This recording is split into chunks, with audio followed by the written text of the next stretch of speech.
Hello my sweet BTS army, welcome to my new video. Army, मुझसे एक army ने comment करके बोला कि उनको बीटीएस के क्राइम मूवमेंट देखने हैं, इसलिए मैं उनकी रिक्वेस्ट पर लेकर आई हूँ बीटीएस के कुछ क्राइम मूवमेंट जो सच में बहुत ही ज़्यादा इमोशनल है। तो चलिए वीडियो में आगे बढ़ते हैं, पर जल्दी से चैनल को सब्सक्राइब करके बेल आइकन को हिट कर दीजिएगा, जिससे मेरी न्यू वीडियो की नोटिफिकेशन सबसे पहले आप तक पहुँचे। कॉन्सर्ट में स्पीच देते हुए जिमिन अपने सभी मेंबर्स को अप्रिशिएट कर रहे थे और उनको थैंक यू बोल रहे थे जिमिन की लाइफ में आने के लिए।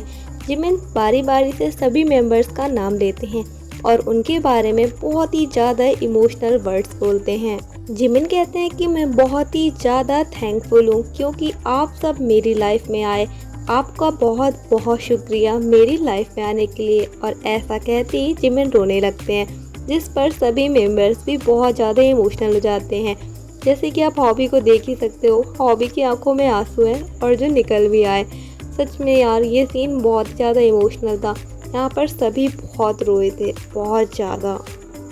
इस कॉन्सर्ट में जंगकुक बहुत ज़्यादा रोए थे। जंगकुक अपनी आर्मी, अपने मेंबर्स एंड अपने काम को लेकर के बहुत ही ज़्यादा इमोशनल हो गए थे। कॉन्सर्ट में शुगा अपने पेरेंट्स को देखकर इतना ज़्यादा इमोशनल हो जाते हैं कि स्टेज पर ही लेटकर रोने लगते हैं। और जंगकुक को रोते हुए तो आपने सच में बहुत कम देखा होगा, लेकिन इस वीडियो में देखो, इस कॉन्सर्ट में शुगा के पेरेंट्स आए थे।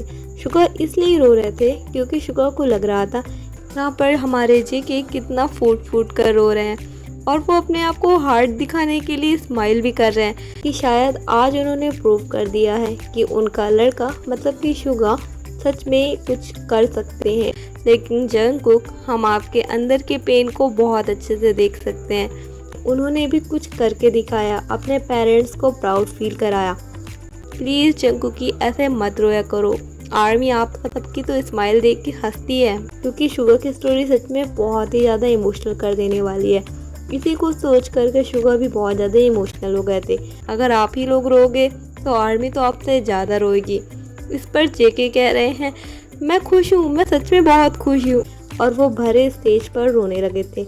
वरना शुगर को रोते हुए तो आई एम श्योर आपने बहुत ही कम देखा होगा, और साथ ही साथ रोते भी जा रहे हैं। ये सच में बहुत ही ज़्यादा इमोशनल था। जिमिन आकर शुगा को संभालते हैं। 2 मिनट में शुगा अपने आप को संभाल करके खड़े होते हैं और वापस परफॉर्मेंस देते हैं। जिन कॉन्सर्ट में स्पीच दे रहे हैं, तभी जिन कहते हैं कि जब मैं छोटा था तब मेरी मॉम की फ्रेंड्स उनसे अपने सभी बच्चों के बारे में काफ़ी बड़ी बड़ी बातें किया करती थी कि उनके बच्चे क्या कर रहे हैं, कैसा कर रहे हैं, और उनकी बहुत ज़्यादा तारीफ़ करती थी। पर मेरी मॉम एकदम शांत थी क्योंकि मैं उस टाइम पे कुछ नहीं कर रहा था। मेरी मॉम सिर्फ उनको सुना करती थी, बिल्कुल बोलती भी नहीं थी, जिस पर मैं बहुत ज़्यादा दुखी हो जाता था कि मैं कुछ नहीं कर रहा हूँ। लेकिन शायद अब मैं कह सकता हूँ कि मॉम, क्या आपको अब प्राउड है मेरे ऊपर? क्या आप अपनी फ्रेंड्स के सामने मेरी तारीफ़ कर सकती हैं? इस पर जिन कहते कहते काफ़ी ज़्यादा इमोशनल हो जाते हैं और उनका गला काफ़ी ज़्यादा भर जाता है। फिर भी जिन कहते हैं, शायद मुझे लगता है कि मैंने अपनी मॉम को प्राउड फील करा दिया है। यस जिन, बिल्कुल।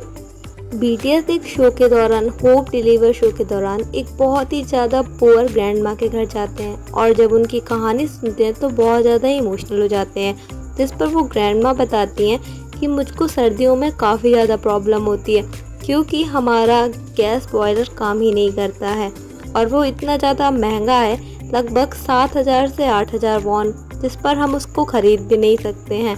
और इस टाइम पे वो ग्रैंड माँ कहते कहते रोने लगती हैं। वो ग्रैंड माँ अपने घर पर अकेले रहती थी, उनके साथ और कोई भी नहीं था, और इस पर इनकी इतनी ज़्यादा इमोशनल स्टोरी को सुनकर सभी मेम्बर्स भी बहुत रोने लगते हैं। यहाँ पर हॉबी, शुगा, जिन सभी थे और बहुत ही ज़्यादा इमोशनल हो जाते हैं। सच में वो ग्रैंड माँ बहुत ही ज़्यादा पुअर थी। जी होप की बर्थडे पर उनके डैड ने एक वीडियो मैसेज भेजा था, जिसको देख करके हॉबी हमारे बहुत ही ज़्यादा इमोशनल हो गए और काफ़ी ज़्यादा रोने लगे। हॉबी के डैड कहते हैं, बेटा मुझको माफ़ कर दो, मैं तुमको सामने आकर के विश नहीं कर सकता हूँ। आगे हॉबी के फादर कहते हैं कि मैं तुम्हारा बहुत बहुत धन्यवाद करता हूँ जो तुम मेरे बेटे के रूप में पैदा हुए। बेटा फिर से एक बार मैं तुमको विश करना चाहूँगा हैप्पी बर्थडे। तुम हमेशा खुश रहो। मैं भगवान से प्रे करता हूँ कि तुम लोगों का जो सेकंड मिनी एल्बम आ रहा है उसका प्रमोशन बहुत अच्छे से हो और तुम लोगों ने जो हार्ड वर्क किया है वो तुम लोगों को सक्सेस ज़रूर दे। और अंत में एक पिता क्या ही विश करेगा अपने बेटी की हेल्थ के बारे में। ये उनके पापा ने बोला है, ये मेरे वर्ड नहीं है। पापा बोलते हैं लास्ट में, भगवान करे तुम हमेशा हेल्दी रहो और हमेशा खुश रहो। तुम जो भी कुछ चाहो वो तुमको तुरंत मिल जाए और तुम्हारी हेल्थ हमेशा एकदम अच्छी रहे। इसलिए तुम हमेशा अपनी हेल्थ का बहुत अच्छे से ख्याल रखोगे। माई सन अगेन हैप्पी बर्थडे। बस इसी इमोशनल मैसेज को सुन करके और देख करके हॉबी बहुत ही ज़्यादा इमोशनल हो गए थे। और इनफैक्ट हॉबी क्या, बाकी सभी भी, ज़रा जेके को देखिए, वो भी काफ़ी रो रहे हैं। ट्रेनिंग के डेज में बीटीएस मेंबर्स अपनी फैमिली से नहीं मिल पाते थे, इसलिए उनको इमोशनल करंट देने के लिए उनका एक वीडियो ही काफ़ी था। तो सच में ये वीडियो बहुत ही ज़्यादा इमोशनल करने वाला है।